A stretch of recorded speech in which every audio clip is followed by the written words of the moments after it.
Dorf Lützerath. Das ist eins von 6 Dörfern am Tagebau Garzweiler, die noch für Braunkohle abgebaggert werden sollen.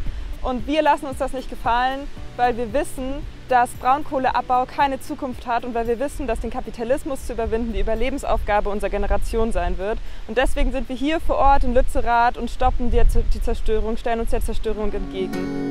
Finger weg von Lützerath, eure Zerstörung ist Verrat. Wer sich übers Recht erhebt, der wird sehen, Lützi lebt. Lützerath ist ein sehr wichtiger Ort für den Klimaschutz, weil hier entscheidet sich faktisch das Pariser Klimaabkommen. Die Wissenschaft sagt ganz eindeutig, dass Lützerath die 1,5 Grad Grenze ist. Die Bagger dürfen nicht weiter als bis nach Lützerath baggern. Dieser Ort muss stehen bleiben, die Kohle muss im Boden bleiben, weil Deutschland sonst einfach keine Möglichkeit mehr hat, seine Verpflichtung einzuhalten für das Pariser Klimaabkommen. Ich bin Norbert Winston und ich komme aus Keienberg. Das ist ein Ort etwa 3 Kilometer von hier und ich bin da aufgewachsen, lebe da mit meiner kompletten Familie in 3 Generationen auf einem alten Bauernhof, der uns auch schon seit mehreren Generationen gehört. Und ich bin heute hier, weil hier 3 Kilometer weiter wird ein Bauer, der auch hier in dem Ort wohnt, soll umgesiedelt werden, zwangsumgesiedelt werden und von der Braunkohle vertrieben werden. Und das gleiche Schicksal droht uns auch. Und natürlich stehe ich dann hier mit und sage, das geht nicht. Mein Name ist Eckhard Heukamp, ich wohne hier auf dem Hof hinter mir in Lützerath. Und das Verfahren, was läuft, ist die Grundabtretung vor dem Verwaltungsgericht in Aachen.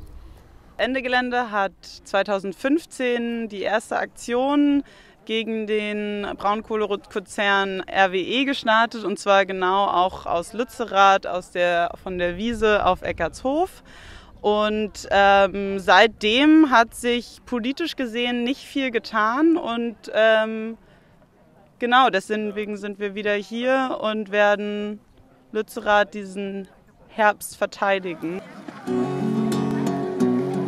Verdient ihr, will ich euch als Söldner und vergnügt euch gern an Pein. Der Protest im Hambacher Forst hat ja schon gezeigt, dass es tatsächlich möglich ist, so einen Tagebau aufzuhalten und auch einen Wald zu retten.